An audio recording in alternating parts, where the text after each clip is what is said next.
Brought to you by NBC bearing, भारताची पहिली bearing उत्पादक। लातूर जिल्ह्यातून वाहणाऱ्या तावरजा नदीकाठच्या शेतकऱ्यांचं अतोनात नुकसान जे आहे ते पूरस्थितीमुळे झालेलं आपल्याला पाहायला मिळतं आहे।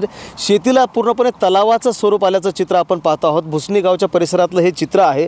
शेतकऱ्यांचं मोठं नुकसान जे आहे ते या भागामध्ये झालेलं आहे। ऊस असेल, सोयाबीन असेल किंवा इतर पिकं असतील पूर्णपणे पाण्याखाली गेलेली आहेत। विशेषतः तावरजा नदीकाठची जी शेती आहे ते पूर्णपणे पाण्याखाली आलेली आहे। शेतकऱ्यांच्या तक्रारी आहेत, आरोप आहेत की तावरजा नदीवर उभारण्यात आलेला जो भुसणी बंधारा आहे तो उशिरा त्याचे दरवाजे उघडण्यात आल्यामुळे शेतकऱ्यांचं हे मोठं नुकसान झालेलं आहे।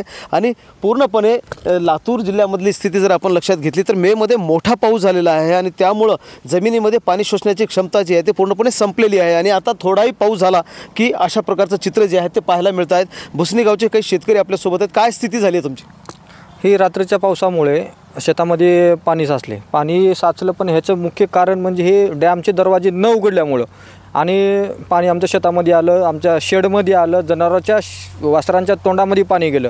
ते वासरू मरता आम्ही डॉक्टरांना बोलून वगैरे उपचार केला। तसेच आम्ही आता ही एक शेतकऱ्याचे उदरनिर्वाह भागवण्याचे दोन कारण म्हणजे दररोजचं एकतरी भाजीपाला किंवा दुग्ध व्यवसाय। तर भाजीपाला टोटल आतून बघता की पाण्याखाली टोटली भाजीपाला गेलेला आहे आणि वासरांच्याही तोंडामध्ये पाणी वगैरे गेल्यामुळे आतूनात आमचं नुकसान झालेलं आहे। ह्याचं सर्वात जास्त मेन म्हणजे महत्त्वाचं कारण म्हणजे तर ते इरिगेशनवाले आहेत। हे त्यांनी टायमावर दरवाजे उघडले नाहीत। त्यांना आम्ही विचारतही म्हणते की दरवाजामध्ये म्हणजे प्रॉब्लेम असल्यामुळे दरवाजे उघडले नाहीत, पण वेळोवेळी आम्ही त्यांना सांगूनही त्यांनी ते काम केलेलं नाहीत। आणि परत रात्रीच्या वेळेस तिथले जी काही हे स्वतः तिथे ड्युटीला नसतात, ही प्रायव्हेट माणसं तिथं लावतात आणि ही असतात घरी। तरी आम्ही शेतकऱ्यांचा बराचसा कंप्लेंट आली की तिथले जी प्रायव्हेट माणसं लावली आहेत ही दारू पिऊन असतात।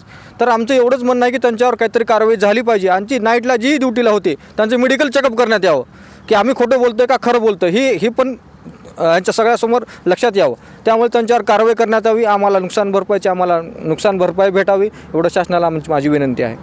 मला आपण जर पाहिलं तर भुसणी गावच्या परिसरामधले ही स्थिती आहे। पूर्णपणे ऊस पाण्याखाली गेलेला आहे आणि त्याचबरोबर सोयाबीन असेल, भाजीपाल्याची शेती असेल पूर्णपणे पाण्याखाली गेलेली आहे। त्यामुळे शेतकरी अडचणीत आपल्याला पाहायला मिळत आहे। या भागातले आणखी काही शेतकरी आहेत त्यांच्याकडनं जाणून घेणार आहोत की मला सांगा तुमची शेती कुठे आहे आणि काय परिस्थिती झाली आहे? तावरजा नदीच्या काठालाच आमची जमीन आहे आणि पूर्ण जमिनीमध्ये पाणी गेल्यामुळे सगळं सोयाबीन पिकाचं नुकसान झालेलं आहे आणि त्याचं शासनाकडून नुकसान भरपाई मिळावी एवढीच आमची अपेक्षा आहे, दुसरं काही नाही। वेळेवर दरवाजे खोलले जातात का? दरवाजे खोलले नसल्यामुळे पाणी रानाला आमच्या गेले। म्हणजे तावरजा नदीवर उभारण्यात आलेला जो भुसणी जवळचा बंधारा आहे त्याचे दरवाजे वेळेवर उघडले गेले नसल्यामुळं शेतकऱ्यांचं अतोनात नुकसान झालेलं अशा प्रकारच्या तक्रारी जे आहेत ते शेतकरी करतात। याकडं प्रशासनानं तातडीनं लक्ष द्यायला हवं आणि शेतकऱ्यांना मदतीचा हात पुढे करायला हवा।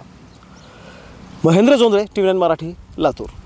Brought to you by NBC bearing, भारताची पहिली बेअरिंग उत्पादक।